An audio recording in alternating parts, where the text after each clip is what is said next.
Hi guys, today mag-unboxing tayo ng ating piniling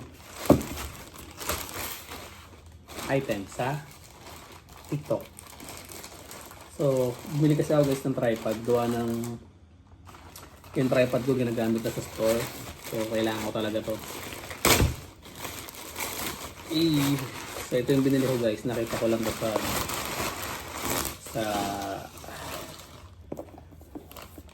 sa TikTok syempre. So, ayan. Pinaka ano niya, tsura niya. Tingnan natin kung maganda.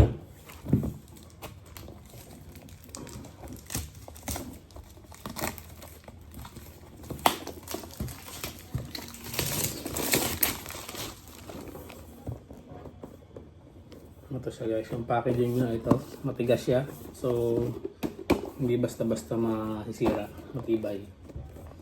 So, yan. 1.8S selfie stick. Okay.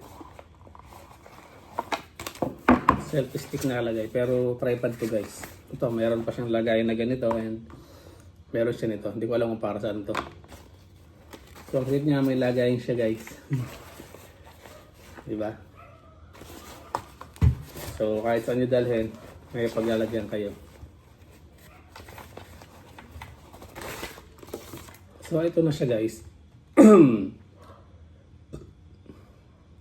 Tsura niya. Pakita ko lang.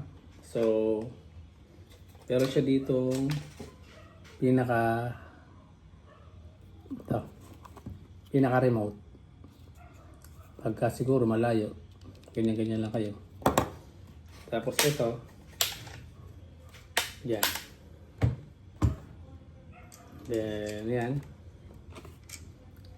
Ito yung pinakalagay ng phone guys. Ito. Ayan.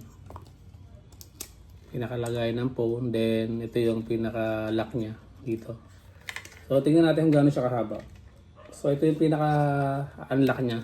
Itong push button sa pinaka-ilalim para yung pinaka-tripod.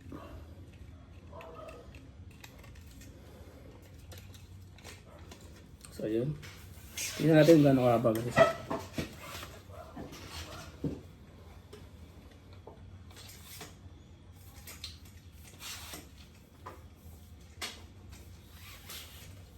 So, ang taas guys, oh.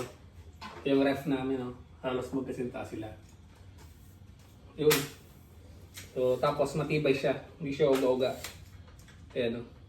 Maganda siya gamitin kung magko-content tayo. Pero usually kasi ganyan lang naman, halos eye level lang naman yung natin.